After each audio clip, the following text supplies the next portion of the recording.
उम्मीद करता हूँ आप सब बहुत अच्छे होंगे। मेरा नाम है अभिषेक और स्वागत है आपका जीएस कैपिटल सिविल सर्विसेज में। दोस्तों, या आर ओ का या हमारा 12वां टेस्ट है हिंदी का। इसके बाद हम एक टेस्ट और लेके आएंगे और उसके बाद में हम एक मैराथन लेके आएंगे जिसमें 50 शब्द होंगे। एक टॉपिक के 50 शब्द होंगे जो कि मोस्ट इंपॉर्टेंट होंगे।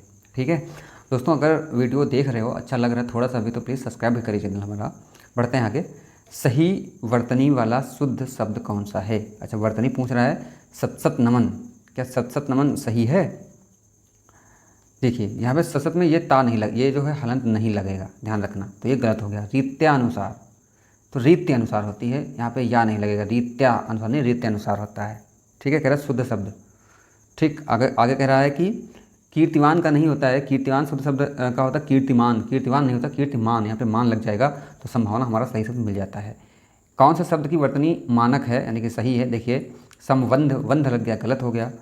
संबंध, अब देखिए संबंध और संबंध। देखिए अब इसमें आपको ये बहुत क्लोज वाले हैं, इनको बहुत अच्छे से देखना है। तो संबंध का सीधे से मतलब याद रखो, हम लोग कैसे भी लिखते हों, लेकिन सही शब्द यही होता है जिसमें दोनों में बूंदी लगती होती है, बस।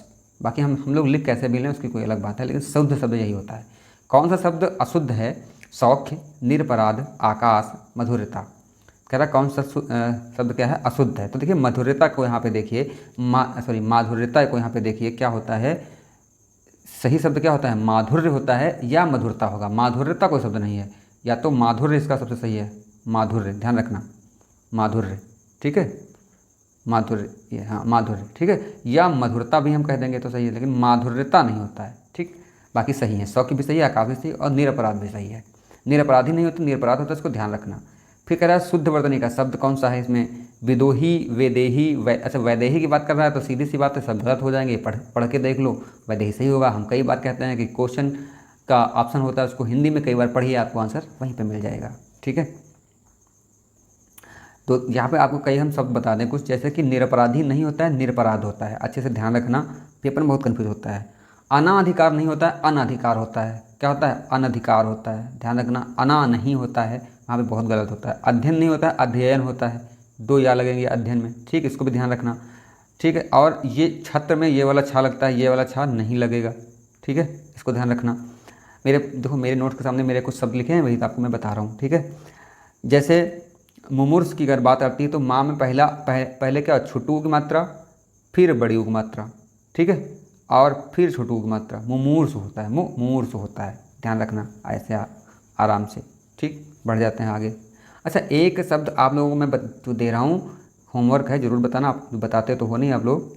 जैसे लिखा हुआ है, लिखा हुआ है श्रीमान, और दूसरा है, एक सेकेंड, श्रीमन। अब बताइए कौन सा सही है यहाँ पे? ठीक है, बढ़ते हैं आगे। निम्नलिखित में से कौन सा वाक्य शुद्ध है? आज का अवकाश देने की अनुग्रह करें। अब पढ़ो, इसको गलत लग रहा है कि नहीं? बात ही खत्म। आज का अवकाश कृपया देने की कृपा करें। कृपया और कृपा दो बार आ गया, गलत हो गया। आज का अवकाश देने की कृपा करें। ठीक है, कृपया आज की अवकाश देने की कृपा करें, ये भी गलत हो गया, दो बार आ गया। ऐसे ही सरल क्वेश्चन आएंगे, ध्यान रखना, कठिन के चक्कर में मत पड़ो। विकल्पों में से मिश्र वाक्य को पहचानिए। यहाँ पे पता नहीं क्यों वाक्य में ये, चलो ठीक है पहचान लेते हैं। अभी आपको बताया था थोड़ी देर पहले कि मिश्र वाक्य की पहचान क्या होती है। बच्चे पार्क में खेल रहे हैं, तुम कौन सी कक्षा में पढ़ते हो? उसने जो परीक्षा दी वह 10वीं की थी। अब देखिए यहाँ पे लग गया, देखिए सूर्योदय हुआ और अंधेरा चला गया, मिश्र कह रहा है। और ये शब्द कहीं लग जाए, देखो तुमको लगे कि वाक्य में दो बातें कही जा रही हैं अलग अलग, यानी कि दो वाक्य हैं, लेकिन वहाँ पे कोई ऐसे और है, इसलिए है, की है, चूकी है, ये सब ना लगे हों, तो वही क्या होता है? मिश्र होता है। ये क्या? ये संयुक्त हो जाएगा। इनमें से कौन सा शब्द सांप का पर्यायवाची है? अहि, गोकर्ण, आभोग, उपरोक्त सभी। तो सांप का पर्यायवाची इसमें से कौन सा है? उपरोक्त सभी है, ध्यान रखना। अभी आप लोगों को ये थोड़ा सा कठिन है यहाँ पे। हाँ, तो देखिए अहि तो होता ही है, गोकर्ण भी होता है, और आभोग भी होता है, इसको अच्छे से ध्यान रखना। और बहुत सारे होते हैं, सर्प भी होता है, बाकी मुझे याद नहीं आ रहे हैं, लेकिन ये दो मेरे लिए भी नए थे, ध्यान रखना। जब मैंने किया था, आप लोगों के लिए भी नए होंगे, आभोग और गोकर्ण। ठीक है, बढ़ते हैं आगे। निम्नलिखित में से कौन सा शब्द कमल का पर्यायवाची है? बहुत सरल है। कौन सा? अम्बुज है। अम्बुज, देखिए पानी के किसी भी पर्यायवाची में जा लगाओगे तो कमल बन जाएगा। ठीक है, और पानी के किसी भी पर्यायवाची में धी लगाओगे तो समुद्र बन जाएगा, और दा लगाओगे तो बादल बन जाएगा। ध्यान रखना, धी समुद्र और दा बादल, और जा लगाओगे तो क्या? कमल। ये ध्यान रखना। पावक किसका पर्यायवाची है? तो पावक किसका है? अग्नि का है। अभी पीछे हम आपको बता चुके हैं टेस्ट नंबर 11 में। ठीक है, पावक किसका है? तो ये अग्नि का है। हवा के पर्यायवाची शब्द कौन से हैं? तो कई बार बता चुके हैं, अनिल हैं, और बाकी पीछे बता चुके हैं, बस टेस्ट ही करते चल रहा हूँ, यहाँ कुछ बताऊंगा नहीं। अनंग कामदेव का होता है, जिसका कोई अंग नहीं होते हैं, क्योंकि आपको कहानी सुना चुके हैं। अगर आपने हमारा वीडियो देखा होगा तो आपको कामदेव के सारे पर्यायवाची याद होंगे। ठीक है, दिए गए विकल्प में से कौन सुधा का समानार्थी शब्द कौन सा है? अच्छा देखते हैं। तो सुधा क्या होता है? अमृत होता है। देखिए अमृत साफ साफ यहाँ पे लिखा है, तो कोई दिक्कत नहीं है। स्थिर शब्द का पर्याय क्या है? स्थिर। स्थिर क्या क्या होता है? स्थिरता है कि निश्चलता है कि दृढ़ता है कि अडिग है। देखो पास पास के हैं, लेकिन क्या स्थिर का मतलब अडिग, ज़्यादा सही है। बढ़ते हैं आगे। समुद्र का पर्यायवाची है अर्णव है, उदक है, विशंभर है कि तुंग है? तो समुद्र क्या उदक हो जाएगा, सॉरी अर्णव। समुद्र क्या हो जाएगा? अर्णव। उदक तो पानी का होता है, जल का होता है उदक। ठीक है, तुंग किसका होता है? तुंग होता है पर्वत का। तुंग किसका होता है? ये पर्वत का होता है। या तुंग हम भी ऊंचा का भी कह लेंगे, गगनचुंबी कोई होगा उसका भी कह लेंगे, लंबा को भी तुंग कह लेंगे। ठीक है, इसको ध्यान रखना। लेकिन जो समुद्र का होता है उसका अर्णव होता है। नदीस होता है, यानी कि नदी का ईस। वारीस यानी कि पानी का ईस, वारी पानी का होता है। नीरनिधि है ना, नीर का सबसे ज़्यादा सबसे बड़ा कौन सा वो होता है? तो समुद्र होता है। पारावार इसका होता है, ये याद रखना। पारावार शायद याद ना हो आप लोगों को, पारावार। रत्नाकर भी याद रखना। देखिए रत्नाकर है समुद्र का और रत्नगर्भा है पृथ्वी का, इसको अच्छे से ध्यान रखना। ठीक है, इसका एक पर्यायवाची अवधि भी होता है समुद्र का, अवधि। ठीक है, धी से ध्यान रखना, अवधि है ना। और उदधि भी समुद्र का पर्यायवाची होता है। तो ये हो गए समुद्र का पर्यायवाची। वाज शब्द का पर्यायवाची है, तो वाज होता है किसका? घोड़े का, अश्व का। अश्व के और कौन से हैं? तो इसका एक तो घोटक होता है, इसको ध्यान रखना, घोटक होता है। एक हय होता है, एक तुरंग होता है। तुरंग ध्यान रखना, कुरंग हिरण का होता है, लेकिन तुरंग घोड़े का है, और कुरंग जो है वो हिरण का है। रविसुत होता है, रविसुत भी क्या है? ये घोड़े का पर्यायवाची होता है, रविसुत। ठीक है, बढ़ते हैं आगे। किंकर होता है, ये नौकर का पर्यायवाची होता है, नौकर का। ठीक, श्रृंगाल तो आप लोगों को पता ही है। मार का पर्यायवाची मैं बता चुका हूँ, मार किसका होता है? तो अनंग यहाँ पे लिखा है, अनंग का होता है। मार होता है काम, सही शब्द मतलब क्या है? कामदेव, सरल शब्द है कामदेव। अनंग कामदेव, मनोज, मनसिज है ना, ये सब किसके हैं? ये सब कामदेव के हैं। क्वेश्चन नंबर 16 की ओर बढ़ जाते हैं। हाँ, इनमें से मदिरा का पर्यायवाची कौन सा नहीं है? सुरा, मधु, मद, अमी। कह रहा कि कौन सा मदिरा का नहीं है? तो मदिरा का है, अमी नहीं है, क्योंकि अमी किसका होता है? ये अमृत का होता है। बाकी सुरा, मधु, मद, वारुणी, ध्यान रखना, वारुणी भी मदिरा का पर्यायवाची होता है। कहीं कहीं ये अमृत का भी लिखा होता है, लेकिन क्या है कि प्राचीन काल में अमृत और सुधा यानी कि सोम जो होती है, सोम और अमृत वो एक ही चीज़ होती थी। सोमरस को शराब बाद में शराब नाम दिया गया। ठीक है, तो वारुणी भी क्या अमृत का होता है, इसको ध्यान रखना। बाकी यहाँ पे देखिए सुरा तो मदिरा का होता ही है इसका तो। और जो मधु के पर्यायवाची और देख लीजिए, मधु के जो मधु का मतलब क्या होता है? शहद है ना। और शहद के और कौन कौन से होते हैं? आसव होता है, आसव। अब देखिए कहीं कहीं पे आसव भी शराब का पर्यायवाची लिखा हुआ होता है, लेकिन शुद्ध रूप ये शहद का होता है। ठीक है, जब यहाँ पे कोई ऑप्शन ना हो तब आप कर सकते हैं। मकरंद होता है शहद का, पुष्परस होता है शहद का। बढ़ते हैं आगे। निम्नलिखित में से कौन सा शब्द विशेष से है? ठीक है, तो विशेष से क्या है? जिसकी विशेषता बतलाई जाती है, सीधा सीधा जो संज्ञा होता है वही क्या विशेष होती है। देखिए यहाँ पे संज्ञा क्या है? क्या पौष्टिक संज्ञा है? बिल्कुल नहीं है। पौष्टिक क्या है? पौष्टिक विशेषण है। पाठकीय, विषाद, भावुक, क्या यहाँ पे पाठकीय है संज्ञा? नहीं है। भावुक संज्ञा है? नहीं है। कौन? विषाद संज्ञा है। ठीक है, भावुक क्या? भावुक विशेषण है। ठीक, ध्यान रखना। विशेष शब्द कौन सा है? यहाँ पे कह रहा कि संज्ञा क्या है? रामलला, बुद्धिमती, स्त्री, सीताराम और रमापति। कह रहा कि यहाँ पे विशेष शब्द कौन सा है? तो भैया रमापति ये भी विशेषण है, रामलला ये भी विशेषण है, बुद्धिमती स्त्री विशेषण है, सीताराम ये विशेषण नहीं है। ये क्या हो जाएगा? ये विशेष हो जाएगा। ठीक, बढ़ते हैं क्वेश्चन नंबर 19 की ओर। वह श्रेष्ठ उपासक है में विशेष क्या है? तो अभी हम बता चुके हैं जिसकी विशेषता बताई जाए। किसकी विशेषता बताई गई यहाँ पे? तो उपासक की बताई जा रही है। तो क्या यहाँ पे 19 का सी नंबर हो जाएगा। ठीक है, निम्नलिखित में से विशेष पद कौन सा है? उमा, कालिमा, महिमा, मधुरिमा। ठीक है, कह रहा विशेष कौन है मतलब संज्ञा कौन है? बाकी 3 विशेषण होंगे, एक विशेष है, मतलब विशेष पूछ रहा है यहाँ पे कौन सा। तो यहाँ पे क्या? उमा। बाकी कालिमा, महिमा और मधुरिमा ये सब क्या विशेषण है। निम्नलिखित में से कौन सा शब्द भाषण के लिए उपयुक्त विशेषण होगा?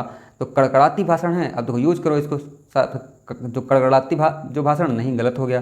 तेज भाषण, अच्छा थोड़ा सा मान सकते हैं। तेजस्वी भाषण नहीं, ओजस्वी भाषण। अब कौन सा आपको बिल्कुल सही लग रहा है? तो कौन सा लग रहा है? ओजस्वी भाषण। उसने बहुत ओजस्वी भाषण दिए है ना। इनमें से गुणवाचक विशेषण कौन सा है? गरीब, पीला सा, सूखा, उपरोक्त सभी। तो यहाँ पे क्या हो जाएगा? उपरोक्त सभी हो जाएगा गुणवाचक विशेषण। सच्चे लोग कभी हारते नहीं हैं, इस वाक्य में सच्चे किस प्रकार का विशेषण है? तो गुणवाचक विशेषण है सच्चे। ठीक है, न तो इसको संख्या में हम गिन सकते हैं, न तो सार्वनामिक है, न ही इसकी हम मापतोल कर सकते हैं। तो कौन सा हो गया? गुणवाचक हो गया। विशेषण किसकी विशेषता बतलाता है? तो संज्ञा और सर्वनाम दोनों की बतलाता है। तो जी बिल्कुल सही है। किसका किसका बतलाता है? संज्ञा और सर्वनाम दोनों की विशेषता बतलाता है। बढ़ जाते हैं आगे। मुझे छोटी बच्ची के लिए कुछ नए कपड़े खरीदने हैं, वाक्य में कितने विशेषण हैं? देखिए, अब देखिए यहाँ पे देखिए, छोटी बच्ची, बच्ची क्या है? कैसी है? छोटी, यानी कि विशेषण हो गया। के लिए कुछ नए कपड़े, जो कपड़े कैसे खरीदोगे? नए खरीदोगे तो कितने हो जाएंगे? हाँ जी, कितने हो जाएंगे? देखिए, मुझे छोटी बच्चे के लिए कुछ नए कपड़े खरीदने हैं। तो यहाँ पे क्या हो गया? मुझे छोटी बच्चे के लिए कुछ नए कपड़े खरीदने हैं, तो यहाँ पे छोटी और नए हो गए कपड़े। ठीक है। अच्छा, एक चीज़ और, यहाँ पे छोटी सी मिस्टेक क्या हो रही है? कुछ भी विशेषण की श्रेणी में आ जाता है परिमाणवाचक में। तो देखिए यहाँ पे 3 विशेषण हो जाएंगे। ठीक है, इनमें से कौन सा शब्द विशेषण का उदाहरण नहीं है, मतलब विशेषण नहीं है? अधिकारी, अंतर, आग्नेय, आंतरिक, कौन सा इसमें नहीं है? तो सी, अंतर नहीं है, क्योंकि अंतर का क्या होता है? आंतरिक हो जाता है या अभ्यंतरिक हो जाएगा। निम्न में से विदेशी शब्द कौन सा है? क्या मतलब है इसका विदेशी से? मतलब बाकी उष्ट क्या है? ये तत्सम है, प्री भी तत्सम है। ठीक है, आगे बढ़ जाते हैं। निम्नलिखित शब्दों में से विदेशी शब्द को पहचानिए। फिर वही बात आ गई। नहीं, ये सब क्वेश्चन गलत है। देखिए, निद्रा तत्सम है। चबूतरा का होता है चरबूतरा। ठीक है, और आश्चर्य का जो अचरज का होता है आश्चर्य। तो ये आपको क्वेश्चन खाली नहीं गया, हमने आपको बता दिया। चबूतरा का चरबूतरा होता है, और कभी कभी चतवाल भी कह देते हैं। और अचरज का आश्चर्य होता है, निद्रा का तो तीर, ये तो तत्सम है ही है। अंगोच्छा किसका तद्भव है? तो अंगरखा, यानी कि अंग प्रोच्छा। अंग प्रोच्छा क्या क्या है? अंगोच्छा तद्भव है। ठीक है, एक तद्भव शब्द है अटल, अतिथि, आतुर, अजिर। ठीक है, पढ़िए इसको फिर से। अटल, आतुर, अतिथि और अजिर, कह रहा एक तद्भव है। तो अटल, देखिए यहाँ पे हमको सारे सही जो लग रहे हैं, आप लोग थोड़ा सा जो बताना, इसमें मैं कंफ्यूज हो रहा हूँ। अटल, अतिथि, आतुर, अजिर। ठीक है, बढ़ते हैं आगे। निम्नलिखित में से तद्भव शब्द है अचरज, अंधकार, आशा, अंगरक्षक। तो अचरज हो जाएगा तद्भव, क्योंकि इसका क्या होता है? आश्चर्य होता है। क्वेश्चन नंबर 32 की ओर बढ़ जाते हैं तेजी से। निम्नलिखित में से कौन सा तद्भव शब्द है? तद्भव पूछ रहा है। इष्टिका तो ईंट का तत्सम है। अमी, कुपुत्र, क्या कुपुत्र, उलूक, तो क्या हो जाएगा? देखिए 32 का सी, अमी, क्योंकि अमी तद्भव शब्द है, और अमी का तत्सम क्या होता है? इसका हो जाएगा अमर्त। ठीक है, बाकी सब सही हैं। अकार्य शब्द का तद्भव क्या होगा? तो इसका हो जाएगा अकाज। अंध का तद्भव क्या होगा? अंध का तद्भव क्या हो जाएगा? अंधा। ठीक है, उस विकल्प का चयन करें जो दिए गए शब्द का तद्भव रूप है। अट्टालिका किसका है? अटारिका। अच्छा, जो दिए गए, हाँ अटारिका सही है बिल्कुल। निम्नलिखित में से कौन सा शब्द तद्भव नहीं है? दांत, आँख, अधर, कान। कह रहा, तो यहाँ पे कह रहा कि तद्भव नहीं है, तो कौन? बी, तद्भव नहीं है। बाकी देखिए ऐसे वाली जहाँ भी आए वो प्रायः क्या तद्भव ही होता है। कान का तो कारण होता है, आप लोगों को पता ही है। नीचे दिए गए शब्द में उचित वाक्यांश के लिए विकल्पों को चुनिए। अभूतपूर्व क्या होता है? देखिए, जो पहले घटित ना हुआ हो, इसको ये क्या है? ये है अभूतपूर्व। ठीक है, यह है अभूतपूर्व, इसको अच्छे से ध्यान में रखना। जो पहले न घटित हुआ, अभूतपूर्व। अच्छा, जिस पर अभियोग लगाएं वो क्या होता है? अभियोगी होता है। और जिस पर अभियोग लगाया गया है वो क्या होता है? अभियुक्त होता है। जो भेदा ना जा सके वो क्या होता है? अभेद्य होता है। बढ़ते हैं आगे। जिसमें शक्ति ना हो तो क्या हो जाएगा? जिसमें शक्ति ना हो तो उसको एक शब्द में क्या कहेंगे? अशक्त। ठीक है, उसको एक शब्द में कहेंगे अशक्त कहेंगे। आगे देखिए, कह रहा है कि जो भेदा ना जा सके। अच्छा, अभेद्य, अभी आपको पीछे बता चुके हैं। अभेद्य, जिसको भेदा क्या होता है? अभेद्य होता है। अंक के स्थान पाया हुआ, अंक में स्थान पाया हुआ तो क्या होता है? अंकस्थ। अंक यहाँ पे गोद वाली बात बता रहा है। अंक पर्यायवाची होता है गोद का भी। ठीक है, अकिंचन होता है गरीब का। ठीक है, गरीब का अकिंचन। और अंकुर तो पता ही है, अंडज जो अंडे से जन्म लेता है। ठीक है, उसको कहते हैं अंडज। जैसे पक्षियों को कह देते हैं अंडज, जो भी होता है। आगे बढ़ते हैं। अच्छा, एक ही शब्द यहाँ पे अंडज जो होता है, अंडज जो भी अंडज जिनका पर्यायवाची होता है उनको द्विज भी कह देते हैं। द्विज, द्विज क्यों कहते हैं? क्योंकि वो 2 बार जन्म लेते हैं, एक बार अंडे के रूप में, एक बार फिर अंडे से बच्चे के रूप में। जैसे कि द्विज 3 लोगों को तो हमें पता ही है, पक्षियों को कहते हैं, और दांत को द्विज कहते हैं, क्योंकि एक बार वो दूध की दांत बोलते हैं कि पहले आते हैं, वो फिर गिरते हैं और फिर पत्थर के आते हैं। और दूसरा ब्राह्मण को भी द्विज कह देते हैं, क्योंकि एक बार उनका जन्म होता है, दूसरी बार जब उनका यज्ञोपवीत होता है तब कहा जाता है उनको दूसरा जन्म मिलता है। तो द्विज, ये 3 लोगों को तो मैं जानता हूँ। आगे बढ़ जाता हूँ। कह रहा कि देखिए सही विकल्पों का चयन कीजिए। आग से झुलसा हुआ तो क्या हो जाएगा? अनल दग्ध। इसको ध्यान रखना, अनल दग्ध। आग से झुलसा हुआ अनल दग्ध हो जाएगा। आत्मघाती क्या होता है? जो स्वयं को मार देता है। ठीक ठीक है, उसको कहते हैं आत्मघाती। अप्रमेय, जो प्रमाण के द्वारा सिद्ध ना हो सके, ठीक है, जो आवश्यक होने वाला हो तो क्या होता है, अनिवार्य नहीं, आवश्यक होने वाला हो, नहीं मालूम, ध्यान नहीं। आगे बढ़ जाते हैं। दोपहर के बाद का समय इस वाक्य के लिए उपयुक्त शब्द लिखिए। ठीक है, तो दोपहर के बाद का क्या होता है, अपराह्न, दोपहर के बाद। और पहले तो पूर्वाह्न, और बीच में तो मध्याह्न, और सुबह तो विहान। ठीक है, जिस पर आक्रमण न किया गया हो, जिस पर आक्रमण न किया गया हो, तो नहीं, ना वाला शब्द यहाँ पे कन्फ्यूजन करेगा थोड़ा सा। जिस पे आक्रमण ना किया गया हो, कहेगा हाँ अनाक्रांत, सही लिखा है, अनाक्रांत शब्द है। अच्छा, आक्रांत होता है तो जिस पे आक्रमण किया गया हो, आक्रांता जिसने आक्रमण किया हो। ठीक, इसको ध्यान रखना। क्वेश्चन नंबर 45 को बढ़ जाते हैं। जिसका जन्म पहले हुआ हो उसके लिए क्या होता है, अग्रज होता है। अग्रज सही शब्द है। किसी वस्तु को प्राप्त करने की तीव्र इच्छा को क्या कहते हैं, अभीप्सा, अभीप्सा। ठीक है, लिंग की दृष्टि से शुद्ध वाक्य कौन सा है, मेरा पुस्तक गलत हो गया, आपकी नाक कट गई, अच्छा सही लग रहा है कुछ, आपका नाक बिल्कुल गलत हो गया, गुलाब की रंग लाल है, ये भी गलत, यानी यही बिल्कुल सही है। वह महिला बहुत विद्वान है, वाक्य में किस प्रकार की अशुद्धि है, वह महिला बहुत विद्वान है, तो वह महिला बहुत विदुषी है, ऐसा कहना चाहिए था, है ना। तो लिंग संबंधी है, बात खत्म। लिंग की दृष्टि से एक वाक्य अशुद्ध है, यह राम का भवन है, यह राम की इमारत है, गलत, राम की थोड़ी होगा, यह राम का गौशाला है, कह रहा लिंग की बात कर रहा है। एक अशुद्ध तो यही है, बाकी तो हो जाएगा, बाकी सब सही है। लिंग की दृष्टि से एक वाक्य शुद्ध है, यहाँ पे शुद्ध पूछ रहा है, दही बहुत खट्टी नहीं, खट्टा होता है, उसका छाजन टपकता है, अच्छा सही लग रहा है। मेरा घर बड़ा है पर बैठक छोटा है, बैठक छोटा नहीं बैठक छोटी होता है, ये भी गलत हो गया। सिपाही की पगड़ी लाल है, अच्छा यहाँ पे तो दो फंस गए हैं, इसको फिर से पढ़ना पड़ेगा एक बार। उसका छाजन टपकता है, तो छाजन नहीं, उसकी छाजन होता है, हाँ मिल गया, तो ये वाला गलत है। ये सिपाही की पगड़ी लाल है, ये सही है। आदि का विलोम शब्द कौन सा है, तो आदि का क्या होता है, अंत होता है। सर्वज्ञ का विलोम कौन सा होता है, जो सर्वज्ञ का मतलब होता है जो सब कुछ जानता है, तो सर्वज्ञ क्या होगा, अल्पज्ञ। ठीक है, अच्छा अभिज्ञ, यहाँ पे सॉरी, अभिज्ञ क्या होता है, अनभिज्ञ। ठीक है, जो कृतज्ञ का कृतज्ञ, ध्यान रखना। आगे बढ़ जाते हैं क्वेश्चन नंबर 53 की ओर। तो व्याप्त शब्द का विलोम कौन सा होगा, व्याप्त, तो व्याप्त का क्या हो जाएगा, अव्याप्त। ठीक है, अव्याप्त। विज्ञ का विलोम शब्द कौन सा होगा, फिर से वही क्वेश्चन आ गया, ये बहुत बार पूछा जाता है। तो विज्ञ क्या होगा, अज्ञ, जो विज्ञ मतलब सब कुछ जानने वाला। अच्छा, प्रज्ञ का क्या मतलब होता है, प्रज्ञ का होता है मूढ़, मूढ़ या अप्रज्ञ, ये इसका विलोम हो जाएगा। प्रज्ञ मतलब बहुत विद्वान, और बाकी तो आप लोग कर ही चुके हो। आगे बढ़ जाते हैं। शिष्ट का विलोम शब्द कौन सा है, शिष्ट, तो शिष्ट का कौन सा हो जाएगा, अशिष्ट। ठीक है, निकृष्ट का क्या होगा, उत्कृष्ट, क्या होगा, उत्कृष्ट। ठीक है ना। और अवशिष्ट का क्या होगा, अवशिष्ट का होता है अशेष, ये बहुत ध्यान रखना। अवशिष्ट का क्या होता है, अवशिष्ट का होता है अशेष। और विशिष्ट का क्या होता है, विशिष्ट क्या होता है, साधारण, इसका हो जाएगा साधारण। विवेकी का विलोम शब्द कौन सा होगा, तो जो विवेकी क्या हो जाएगा, अविवेकी, सीधा सीधा शब्द दिया है तो इसका अविवेकी ही हो जाएगा। बाकी मूढ़ का भी बता चुके हैं, आप ज्ञानी भी कर सकते हो, प्रज्ञ भी कर सकते हो, जैसा ऑप्शन में हो। ठीक है, विपन्न का संपन्न होता है, विपन्न का संपन्न होता है। और विनम्र का क्या होता है, उदंड, क्या होता है, उदंड, विनम्र का। इनमें से अनभिज्ञ शब्द का विलोम कौन सा है, अज्ञ, भिज्ञ, अभिज्ञ और या अभिज्ञ। तो अनभिज्ञ का क्या हो जाएगा, अभिज्ञ। अनभिज्ञ का क्या हो जाएगा, अभिज्ञ, ध्यान रखना। अनभिज्ञ का क्या हो जाएगा, अभिज्ञ। ये मुझे भी बहुत कन्फ्यूज़ करते हैं, आपको भी कन्फ्यूज़ करेंगे। ऐश्वर्य का विलोम शब्द कौन सा है, ऐश्वर्य का अनैश्वर्य। ठीक है, ऐश्वर्य का अनैश्वर्य। वैभव का हो जाएगा दारिद्रता।